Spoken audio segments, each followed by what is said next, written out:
Welcome to Film Fu, where the cuts are as clean as the kicks. I'm Shifu Payne, and today we're going to be looking at The Matrix from 1999. The Matrix was both written and directed by the Wachowskis, and it's safe to say that if you've not seen this film, you've heard of this film. Coming out just before the new millennium, it led to a streak of works that sought to pay homage to the overall mood, aesthetic, and visuals of the sunglass-wearing work. Plus, we all know those quotes that have been memed so often, we know them more than the plot of this film. Speaking of which, the story follows Thomas Anderson, aka Neo, aka John Wick. And don't worry, that'll get its day. As he's approached by a group of rebels, including Trinity, played by Carrie-Anne Moss, and led by Morpheus, played by Lawrence Fishburne, who reveal the truth to him that the world he thinks he knows is very different to the one that actually exists, and that he's lived inside a simulated world while machines use people as batteries for their machinations. While training's become a part of the resistance and being continually hunted by the ominous agents, Neo comes into his own as the Chosen One, the one to lead humanity out of the control of the machines and out of the simulated world of the Matrix. The Wachowskis have not been shy over the years about works that inspired The Matrix, including anime such as Ghost in the Shell, graphic novels including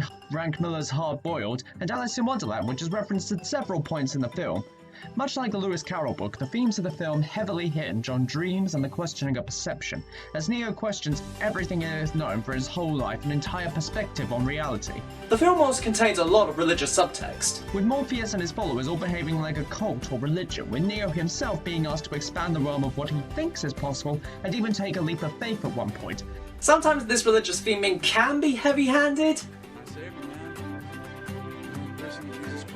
but the film primarily looks at belief and how religious dogma can affect religious practice. Why am I talking about this instead of getting to the action? Well, that's because fight scenes are not just about spectacle, or at least they shouldn't be. Everything in a film is in service of telling its story, with fight scenes and action conveying the themes through movement and visuals instead of dialogue.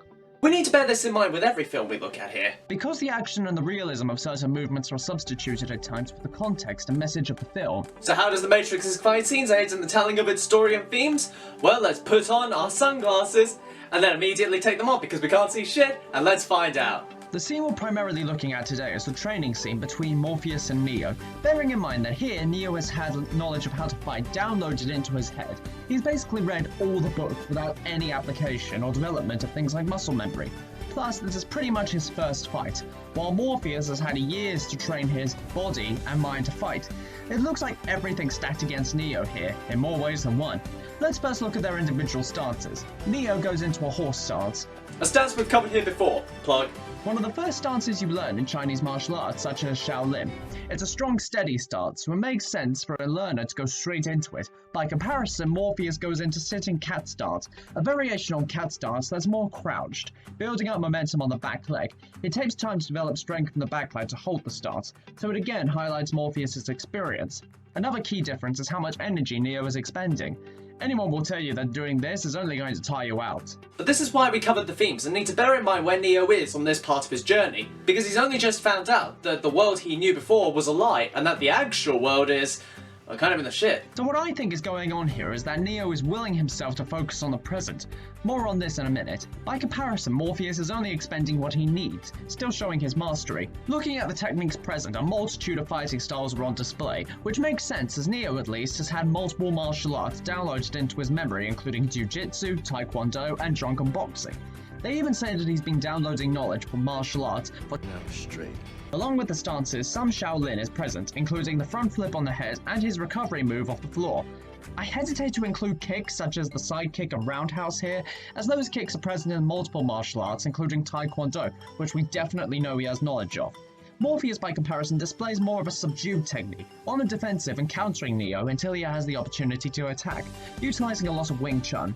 I'll get into the greater significance of this later. The aerial attack here displays the use of wires, which is where we need to bear in mind that this is a simulation. But what's more important is the striking with the knee here, leaning more towards Muay Thai, a martial art which is often called the eight-limbed style due to its emphasis on knees and elbows. The triple front kick here from Neo uses wires for added height, as can be guessed from the lack of build-up, with such a kick being possible and present in Taekwondo. What this displays more is the lesson that Morpheus is trying to teach in this scene, as well as where Neo is in his arc. Neo clearly uses more elaborate movements with greater force, such as the triple aerial front kick or when he runs up the beam later. My personal opinion on this is the same as his expending of energy. Neo is actively trying to push past his limits, trying to tell himself that what his senses are telling him is a lie, and thereby willing himself to see past the lie of the Matrix. But the fact is that by acknowledging those limits, he's still defined by them. He's playing a game of tug-of-war with himself between what he knows to be true now and what his senses and all his years of experience tells him. That's the point of this scene, that Neo needs to push past his limits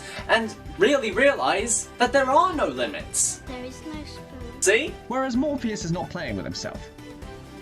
What? He knows exactly where he is and what his role is, so his movements are all very deliberate. Let's actually look at these movements on a historical level. Neo's movements are functionally in line with early Chinese cinema. During that time, all those movements in action scenes were big, elaborate and stylish, displaying the emotions of the characters as early Chinese cinema was a translation of Chinese opera, where the emotions were big and the movements of the actors reflected all the drama.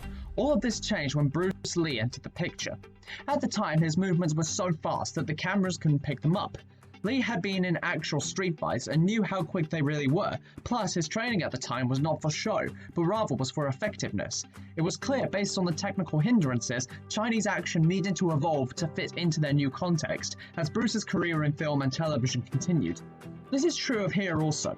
Neo is still constraining himself with its old context and old life, much like early Chinese cinema, while Morpheus represents Bruce Lee, showing the way to move forward and how to adapt to the new context of knowing the Matrix to be a lie. Morpheus even struts at one point very similarly to Bruce, and look at that pose! Looks very familiar.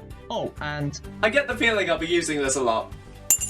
the lesson Morpheus is trying to teach Neo is very much the same as Lee taught to pass on, as Neo is still thinking through everything and hesitating, not letting himself surpass the limitations of all that he's known. Don't think. Feel. We see Neo begin to realize this later in the film, as they even comment on how he dodges bullets like an agent. His hand-to-hand skills also become more like Morpheus earlier, predicting Agent Smith's actions, with what I'll say is Wing Chun, a martial art Bruce Lee was trained in, but is more a showing of the effects and final answer to the themes. His final action is to ignore the limitation of gravity and take his place as the One. So how does the Matrix stack up in terms of functionality, and what can be learned from it? Well, to start off, the action here is both effective and simultaneously not very accessible. Trust me, there is no martial art that preaches dodging bullets as practical. Speaking from experience, I got this. Whoa,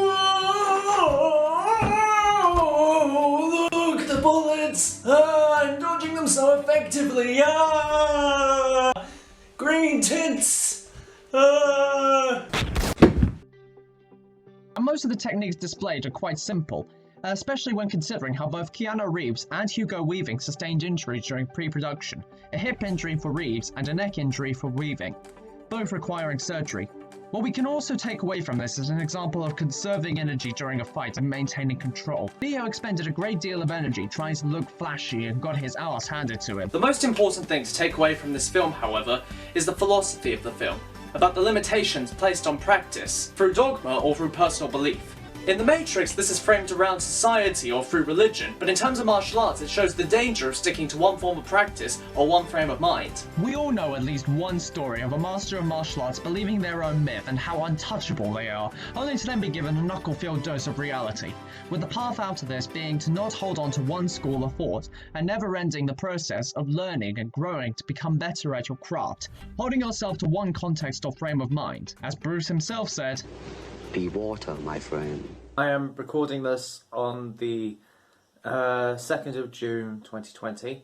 So currently, in the recent police brutality resulting in the unfortunate passing of George Floyd, leading to a series of protests, and it was kind of appropriate in a way that this week I decided to cover The Matrix. It does deal with, at least in the subtext, a lot of themes of racial discrimination. The whole plot of the film is set off by violence towards artificial intelligence, which leads to escalation of creating the Matrix. But it's interesting how much, either intentionally or no, the Wachowskis drew from Bruce Lee, because throughout his lifetime he did deal a lot with racial discrimination on both sides, not just from Americans, but also from his own people. because he was a quarter Caucasian. Rumours that he was like an outsider from his own, people from his own Wing Chun classes would refuse to spar with him. He would petition so much that we were all just the same people. We were all human under the same sky, the same heavens, and that we happened to look differently from each other. In the description below, I'm going to cite pages where you can donate and where they give information about how you guys can get involved. And this all won't change unless we force it to change, and that doesn't necessarily mean with violence, that doesn't mean with aggression, or that's not the way that this is going to change anything. It's going to change by changing minds. Thank you so much for watching, everyone. I really didn't know what to expect going into this film, as I'd not seen it before. I knew about some things due to pop culture osmosis, and I was expecting a lot more heavy-handed religious symbology, and it was actually kind of nuanced at times. The only really heavy-handed moments were the quote from the beginning and the resurrection at the end of the film. With that, I thank you all for watching, and I'll see you all next time. Peace be with you.